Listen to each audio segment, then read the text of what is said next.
الحمد للہ رب العالمین والعاقبۃ للمتقین والصلاة والسلام علی سید الانبیاء والمرسلین اما بعد فاعوذ باللہ من الشیطان الرجیم بسم اللہ الرحمن الرحیم انا انزلناہ فی لیلۃ القدر لیلۃ القدر خیر من الف شہر صدق اللہ العظیم وصدق رسول النبی الامین الکریم۔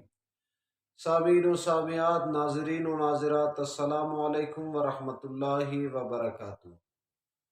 آج میں بتانے جا رہا ہوں شب قدر کی فضیلت، اور حضور علیہ السلام شب قدر میں کس طرح عبادت کرتے، کس طرح ذوق و شوق سے عبادت کرتے۔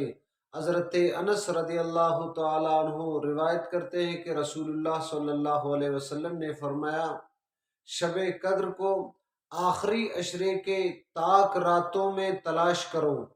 حضرت عائشہ صدیقہ طیبہ طاہرہ رضی اللہ تعالی عنہا فرماتی ہے کہ حضور علیہ السلام نے فرمایا کہ کوئی شخص لیلۃ القدر کو پا لے تو یہ دعا پڑھ لے، اللہم انک عفو تحب العفو فاعف عنی یا غفور یا غفور۔ یہ دعا حضور نے ترغیب فرمایا کہ یہ دعا پڑھ لے۔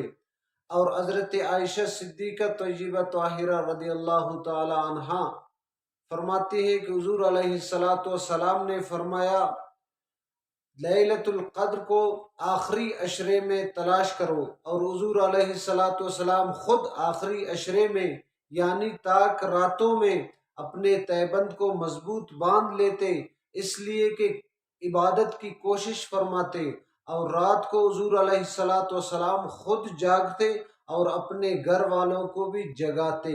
اور حضور علیہ السلام نے فرمایا، اس لیلۃ القدر سے کوئی انسان محروم ہو گیا تو ایسے سمجھو کہ وہ بد نصیب ہے اور ار نصیب سے محروم رہے گا۔